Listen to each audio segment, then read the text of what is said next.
Hello बच्चों hello बच्चों, let us read this question.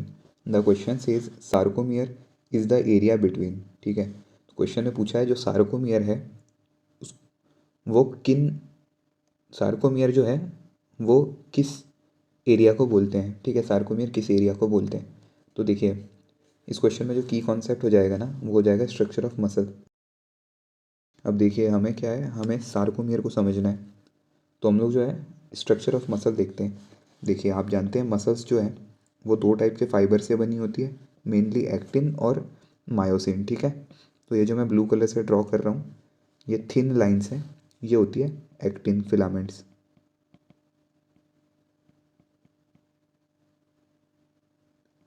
ठीक है, ये हो गया एक्टिन। अब इन लोगों के बीच में ना कुछ थिक फिलामेंट्स होते हैं, इनको हम बोल देते हैं मायोसिन फिलामेंट्स।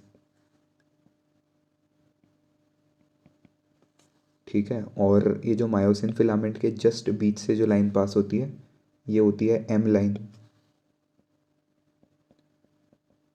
और उसके अलावा क्या है, ये जो एक्टिन है ना, एक्टिन फिलामेंट के एंड्स में आप देखोगे तो इस तरह से ना कुछ जिगजैग सा स्ट्रक्चर आपको दिखेगा। ठीक है, दोनों एंड पे कुछ जिगजैग से स्ट्रक्चर दिखेगा। तो ये जो जिगजैग सा स्ट्रक्चर दिखता है ना, इसी स्ट्रक्चर को हम बोलते हैं जेड लाइन। ठीक है, तो ये हो गई जेड लाइन।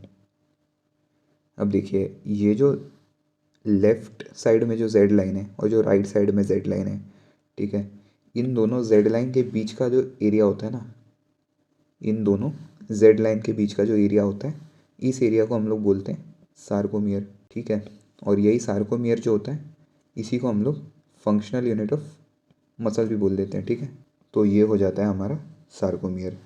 सो इस क्वेश्चन का जो करेक्ट आंसर हो जाएगा वो हो जाएगा ऑप्शन बी।